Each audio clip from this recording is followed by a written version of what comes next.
The woman accusing Judge Brett Kavanaugh of assault is now saying she's prepared to testify next week.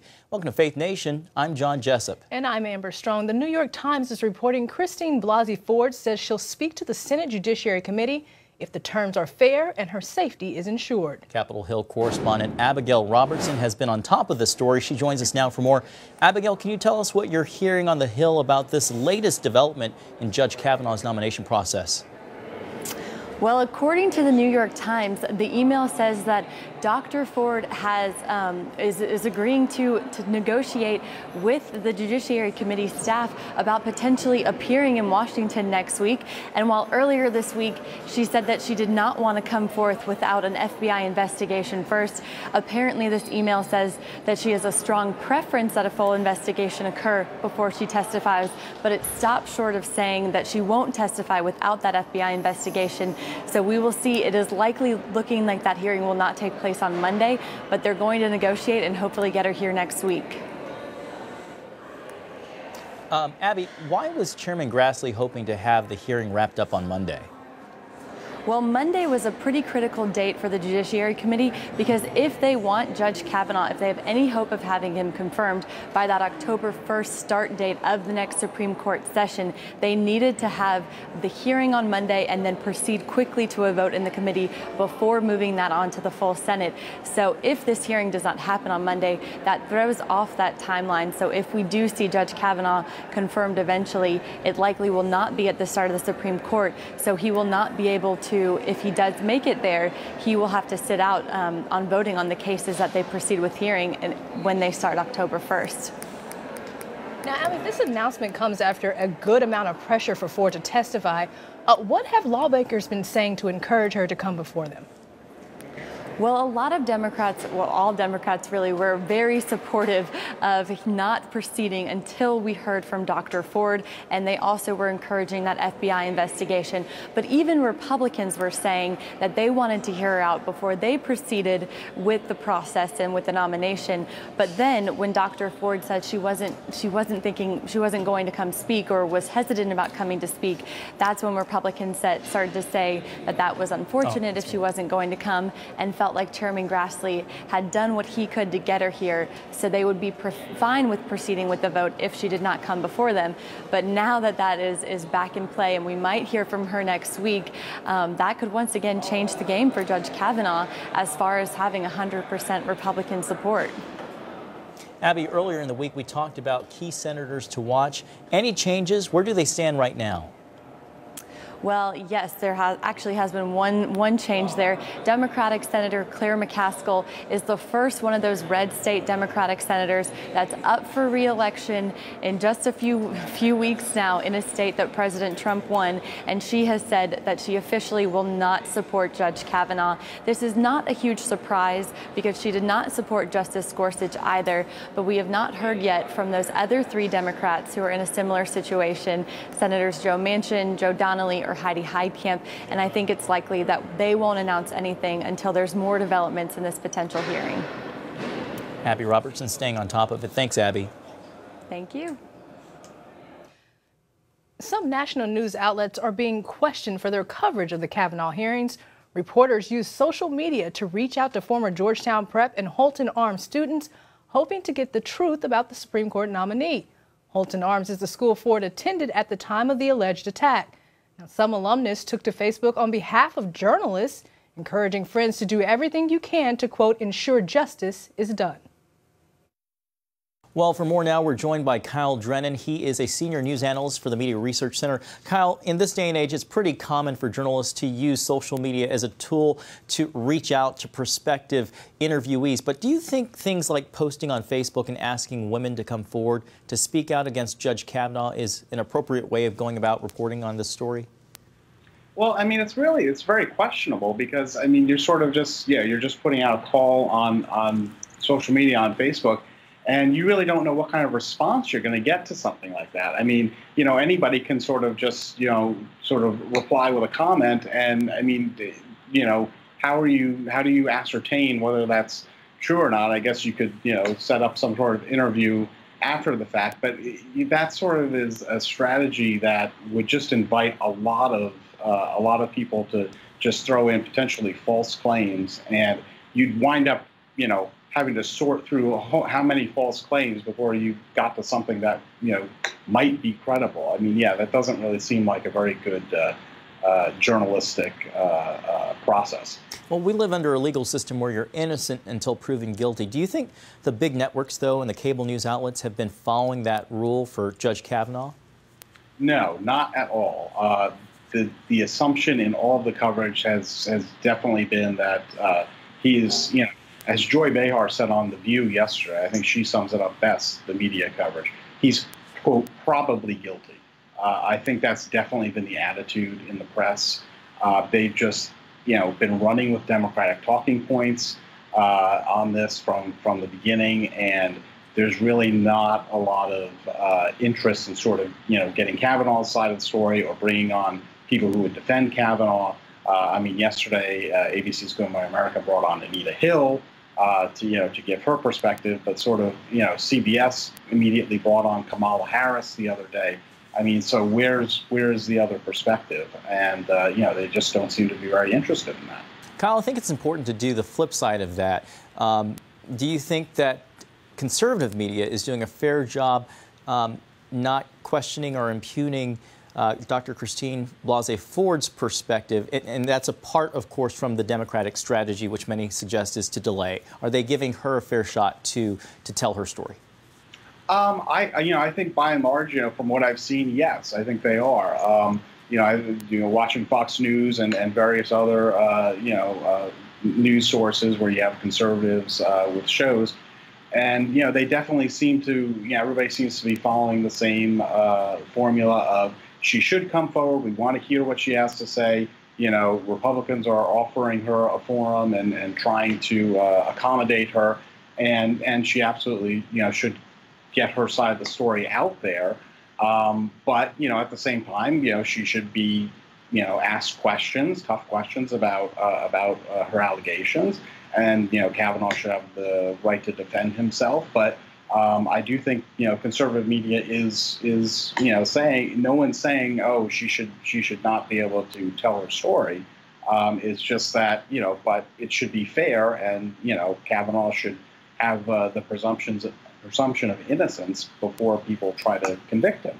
Kyle, this entire confirmation process for Judge Kavanaugh has been so partisan. How much of a role does the media play in all of this? Well, I mean, the media, as in with most stories, they come at things from the liberal side, and they like to put their thumb on the scale. They, every time that, as the Democrats are sort of saying, well, we need to have the FBI investigation. We need to do this, that, and the other thing. We can't just have a hearing. The media advances that side, that narrative with all of their reporting. It's that is sort of exclusively what they're focused on. That is the perspective that they want to make the primary focus of all of their coverage. And so when they're putting their thumb on the scale like that, and sort of every time the Democrats make an argument, that immediately gets, they give them a megaphone for that. But when, Republicans are saying, wait a minute, we're trying to set up this hearing and we're trying to be fair here, that's the media just, they sort of give that very short shrift and just move on back to the Democratic talking points. Kyle Drennan with Media Research Center, thanks for joining us today. Okay, thank you for having me. While public polling shows Democrats in the lead on the generic ballot in the midterm elections, Republicans have a clear financial advantage. The Republican National Committee raised nearly $16.5 million in August, the largest monthly haul of the cycle, bringing its fundraising total to $252 million to fend off a blue wave. The Hill reports Democrats have raised $116 million from January of 2017 to July of 2018. November's midterm elections are on pace to be the most expensive in history. And CBN News chief political analyst David Brody joins us now for more. David, yesterday, Mark Lauder was here on set saying that even though polls are showing record enthusiasm for Democrats, he says that enthusiasm among Republicans is just as, if not even more so than Democrats. What's your sense? Well, you know, I know Mark, nice guy. Are you saying he's fudging? He might need to tamp it down a little bit.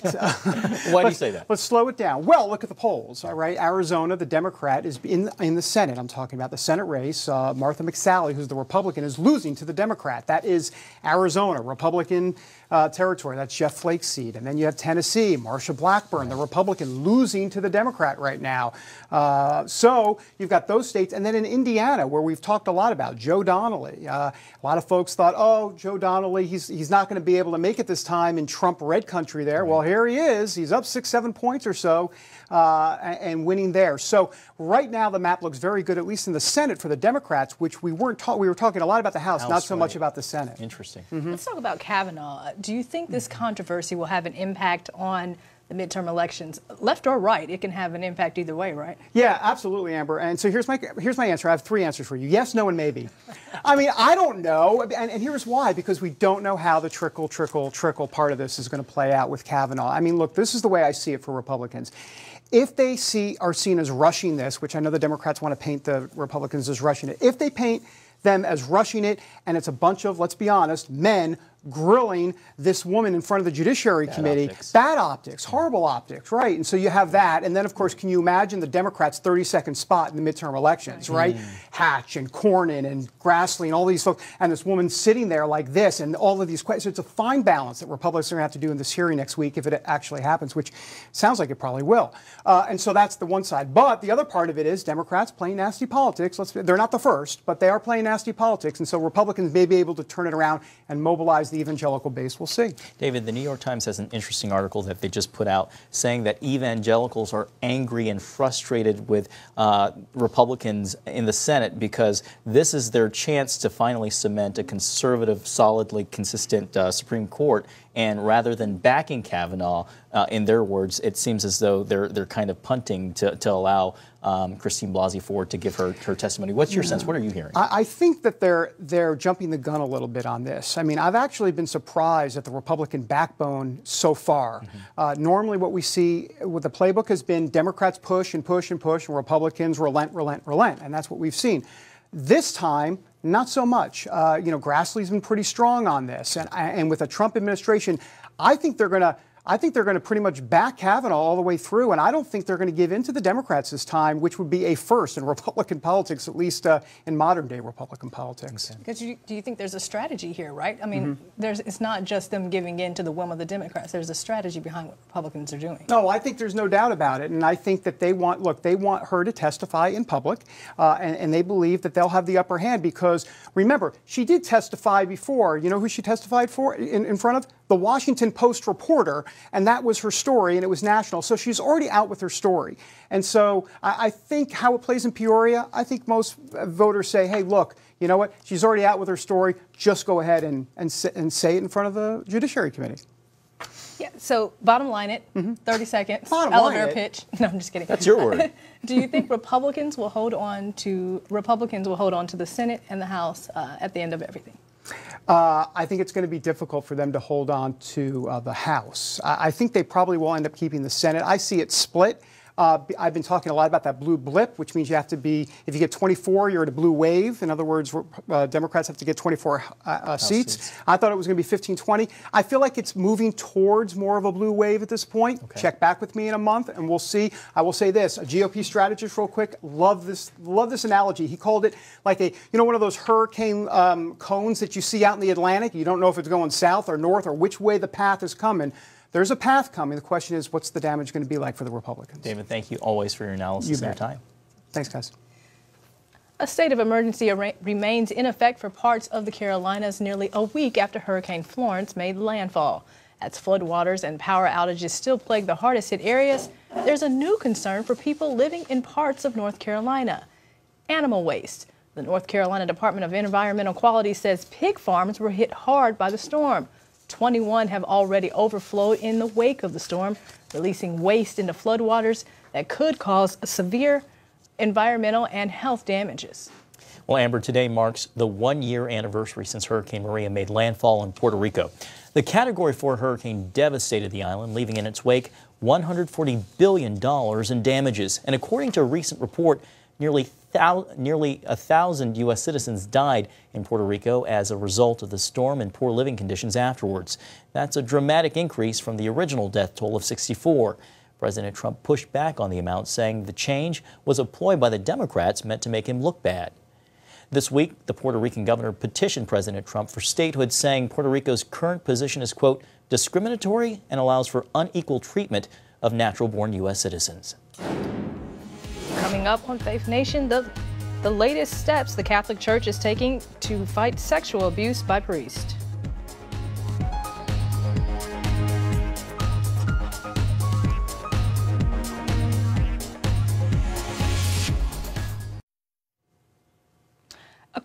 A quick correction for you. Earlier in the story, we read that 1,000 people died in Puerto Rico as a result of Hurricane Maria. A correction that was actually, according to the report, 3,000 people died in the aftermath of the storm. Well, the State Department is challenging an article that questions Secretary of State Mike Pompeo and his decision to speak at this week's Values Voter Summit. Politico suggested Pompeo's appearance is, quote, raising eyebrows, citing a precedent followed by previous secretaries to avoid partisan events. But the State Department shot back, saying Secretary Pompeo was invited to discuss international religious liberty, saying, quote, if speaking about protecting human rights and liberty is wrong or offensive, then we as a nation have truly lost our way.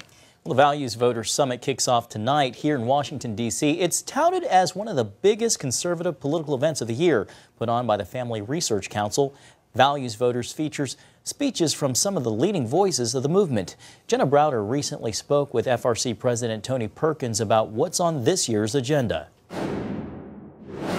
It's going to be a great event, Jenna. We've got the Vice President's going to be there. We have Secretary of State Mike Pompeo. First time we've had a sitting Vice President. First time we've had a sitting Secretary of State. We'll have the Ambassador at Large for Religious Freedom will be there, Sam Brownback, and a whole lot more. Just a ton of activities. This is the place conservatives need to be, not only to know what's going on, but how they can be engaged, equipped, to really impact what we're just talking about, the midterm election. So it's going to be a great event starting Friday, Saturday, and Sunday at the Omni Showroom here in Washington, D.C. I don't recall in the Bush administration that we actually had administration officials. I think they really took conservatives for granted. This administration does not. And as a result, they're not only listening, but they're acting upon their concerns. And look, you can say, well, I don't agree with this, I don't agree with that. It's not going to be 100%. But I can tell you, after 15 years of being here in Washington, D.C., working with Republican and Democratic administrations, majorities here, majorities there, we have never had the opportunity we have now, not just for here in the United States domestically to restore religious freedom, to advance family values, but literally to reach the world with the idea that every human being has a right to choose freedom, religious freedom. And this administration, Mike Pompeo, Secretary of State, and that's what he's going to be talking about, he is focused on that human right of religious freedom among all the other issues, but it's a top priority for him. And this is an exciting time. I don't know how long the window is here, but I would encourage conservatives, Christians across this country to be praying, to be voting, and to be standing for truth in this time. CBN News will have special coverage of the Values Voters Summit. In the morning, we'll bring you coverage of Mitch McConnell's speech, and David Brody will bring us a wrap-up of all the day's events on Faith Nation. As the fallout from the grand jury investigation into sex abuse within the Pennsylvania church continues, one group of bishops is working to make amends. In a statement Wednesday, the U.S. Conference of Catholic Bishops admitted failures, while also announcing steps to address sex abuse in the church. Among them, implementing a third-party system for victims to report abusive acts to church and civil authorities, developing a code of conduct for bishops regarding sexual abuse, harassment, or misconduct, supporting a full investigation into former Cardinal Theodore McCarrick, McCarrick, the former Archbishop of Washington, is accused of assaulting minors and seminary students. It's unclear who exactly would conduct the investigation. This statement and action follow a meeting this group had with Pope Francis last week in Rome. The pontiff is facing questions from various groups, ranging from church officials to members of the entertainment industry. I talked about the Pope's feelings about what has happened in the church, and I explained how, you know, it looks to some people like the abusers are being more protected than the victims, and you can see the pain in his face. Pope Francis announced a global meeting for next February to address the ongoing crisis. As North and South Korea move towards restoring a peaceful peninsula, Vice President Pence honors American lives lost in the Korean War.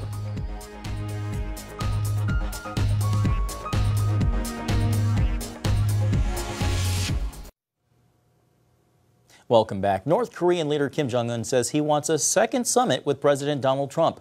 The president of South Korea made that announcement when he returned from a three-day summit in Pyongyang. The North also wants Secretary of State Mike Pompeo to visit the region. As of yesterday, Pompeo is, quote, prepared to engage immediately on dialogue to move forward with improving relations with North Korea. He also set a January 2021 deadline for Kim Jong-un to get rid of any nuclear weapons in his country. Vice President Mike Pence spent the day honoring the lives of Americans who died fighting on the Korean Peninsula. He joined veterans in a flag presentation ceremony at the Korean War Veterans Memorial. CBN News White House correspondent Ben Kennedy reports. Well, John and Amber, Vice President Pence told war veterans the White House will never stop trying to bring their fallen comrades home. Meanwhile, North and South Korea leaders wrapped up a key meeting in Pyongyang.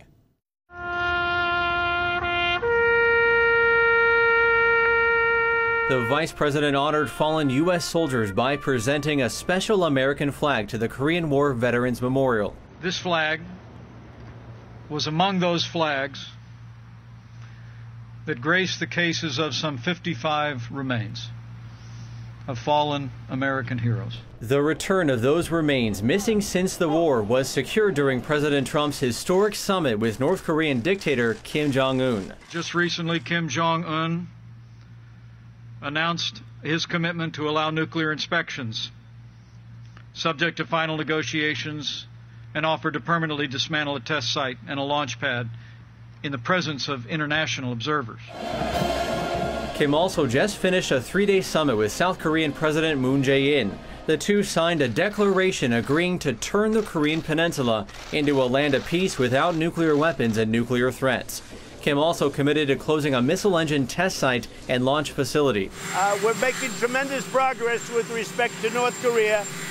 Prior to becoming president, it looked like we were going to war with North Korea, and now we have a lot of progress. Now, North and South Korea also hope to jointly host the 2032 Summer Olympics. The U.S. is ready to restart talks with North Korea, seeking denuclearization by 2021. Ben Kennedy, CBN News, Washington. Thanks, Ben. It's amazing to see just a year ago, right at the UN, the tension between the United States and North Korea for President Trump to say little rocket man and where we are now. I was just going to say, to go back to those tweets when people were completely worried about where this would all end up and to see where we are now. That's right. Well, that's going to do it for today's Faith Nation. We'll see you all tomorrow.